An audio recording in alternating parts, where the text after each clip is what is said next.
Okay, good afternoon. First, I want to thank everyone I've interacted with throughout this program. It's been great. I've learned a lot. I wish I could incorporate everything I've heard into our departmental plan, but I'm just going to focus on some of the details that may be unique to what we're doing.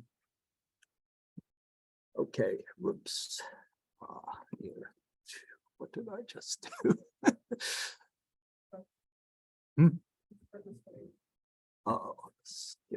Yes. And then slideshow again. Okay. Yeah, I have a Mac, not a Windows machine. Okay. Anyway, here's a rough idea of the history. We've done a lot of good things already, good things that some of the other departmental plans have incorporated, but we have a long way to go yet. And here's kind of the map of the pathway through our PhD program. What a lot of students do is they focus on the right-hand side of the picture, namely, here are the required courses. And students get into the PhD program because they've been successful academically. And that is often to their detriment. The reality is that the stumbling block is the written prelim. Even though it is no longer a sit-down written prelim, it is a research paper where they have to do a presentation.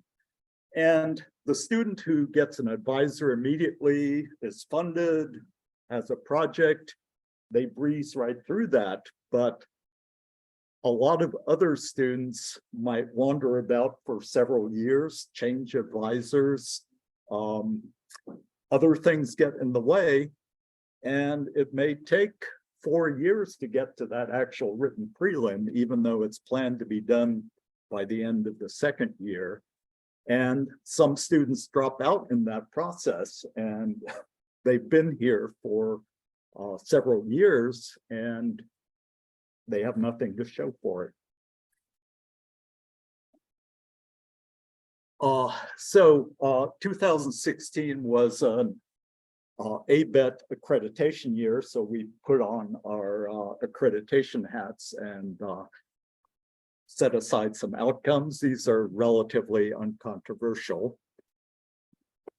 And then earlier this year, a funding opportunity arose from NSF. There's an IGE program, Innovations in Graduate Education, and that helped us to get really focused on the details of what we wanted to do.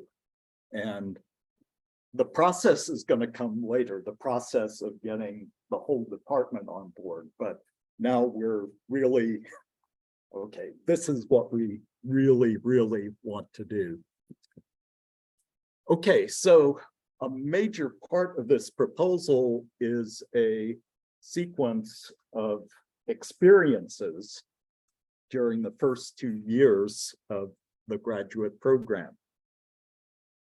One of the things we want to incorporate are 2 courses that have already been taught and have not been taught in a couple of years. One major one is this academic vibrancy course taught by Lori Williams. And in fact, when she was department head, we had a departmental joy committee, which addresses some of these aspects.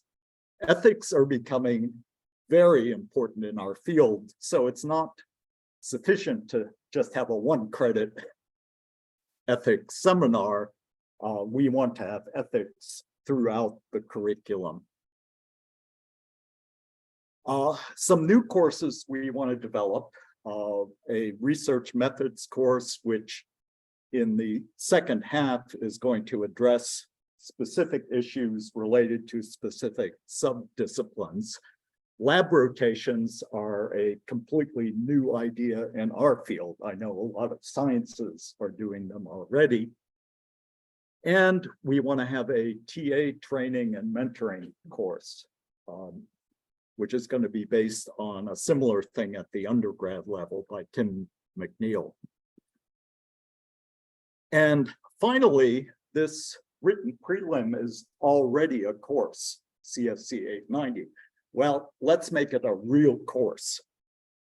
Let's make it a 2-semester sequence where the instructors set milestones for the students to ensure that at the end of that time frame, they will actually complete a research project, give a presentation, write a paper, rather than just kind of wandering around with their own advisor and maybe eventually getting to that point.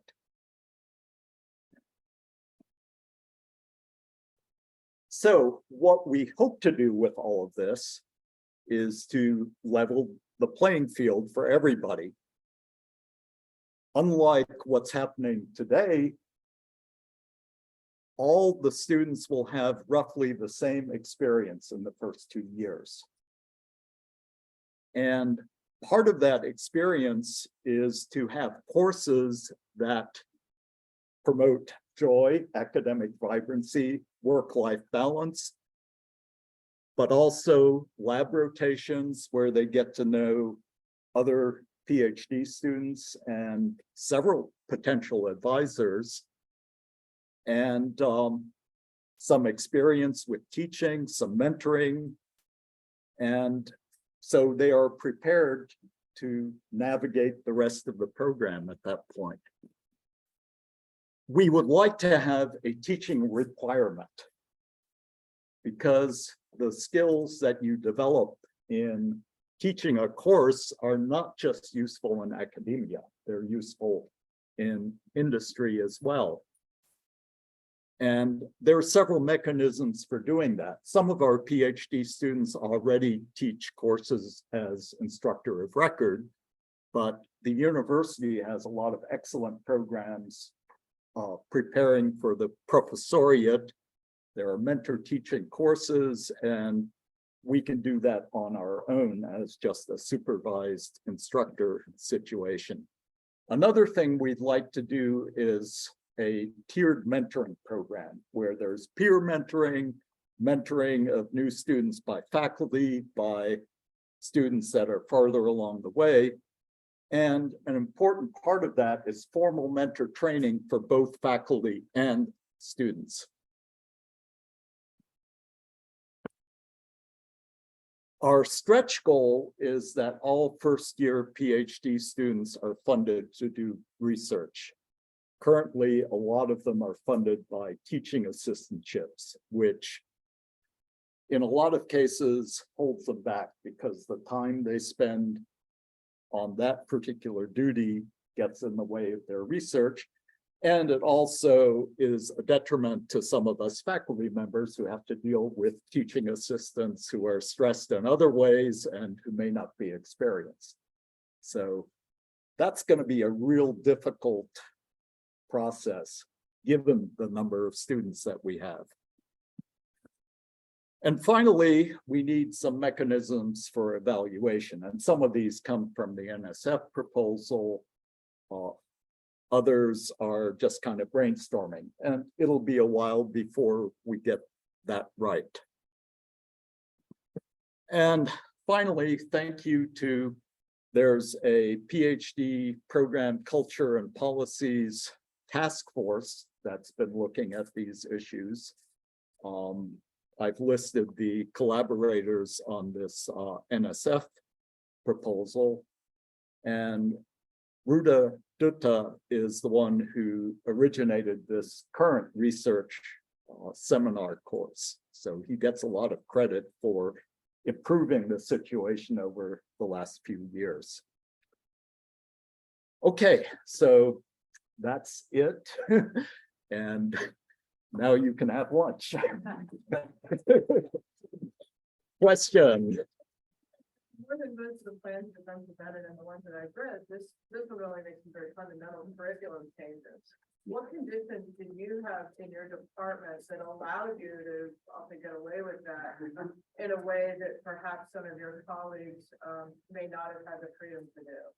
Okay, so there's two things. One, we have a wonderful departmental culture. And number two, over the years, we've had, except for COVID, every semester, we've had a departmental mini workshop. And during those workshops, there's always been one session about the PhD program. And this PhD program culture and policies task force grew out of that. And this year we finally decided, okay, let's get this done. We've been discussing it for years. Right? So hope that answers your question, Walt. Yeah, very much a follow-up question. And that is, you have well-funded advisors who get first-grade undergraduates in and say, I just want them to march through the program, put them in the lab, do the PhD, come out the other end in 4 years. Are you getting pushback from some of your faculty about that? Okay, so we have not floated this idea to everybody yet. But informally, I was talking to somebody at lunch who may be in that position, and she was saying, I pay people to work with other faculty members because it benefits me, it benefits them. So that is a selling point, and we're going to try to make that pitch. Good luck. Thanks. Yeah. RAs. Okay, so that they will be required to be instructors later on, and most faculty members are willing to have them be TAs later on when they are doing research, and there's some of that going on already. Yeah, I mean, there's a lot of details to be worked out there, and you're pointing out one of the important ones. Okay, thank you, everybody.